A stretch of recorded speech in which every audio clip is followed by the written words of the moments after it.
3 साल से सर के पूरे बाल गिर रहे हैं, बहुत इलाज करवाए मगर कोई फायदा नहीं हुआ। क्या ये नजर लगने की निशानी है या कुछ? पक्की बात है, जिसको नजर लगती है सबसे पहले उस बच्ची को या बच्चे को बाल झड़ेंगे या चेहरे पे दाना निकलेगा। ठीक है, और ये आते हैं गले हुए चेहरे लेकर बच्चियां, अल्हम्दुलिल्लाह सुम्मा अल्हम्दुलिल्लाह, उनको नजर लगी होती है, या जिन की नजर लगती है या इंसान की, अल्लाह उसको शिफा दे। वो पर्दा करे, फलक नाश पड़े, अपने चेहरे पे भी हाथ फेरे, ठीक है, फिर भी नहीं जाता, फिर आईने के सामने खड़ा हो जाए बंदा, चाहे औरत है या मर्द है।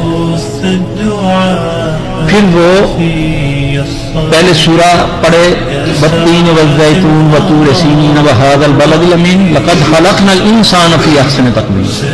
इसकी वो जितनी चाहे तकरार कर ले इस आयत की, फिर जब यानी कि 10 बार कर ली, 20 बार, 30 बार, में कोई तादाद नहीं है। उसके बाद पूरी सूरत करके फिर फलक और नास 11-11 बार पढ़े, फिर उधर ही आईने को देखते हुए थू करके अपने जिस्म पर पूरे सर पे हाथ फेर ले। अल्लाह पाक उसके ये बालों की बीमारी दाने शाने ठीक हो जाएंगे इंशाअल्लाह। लिखते जाओ, पता नहीं आइंदा साल हमने आना है या जिंदा रहना के लिए, तो इत्तेफाक से आगे बाद हो रहे हैं, हर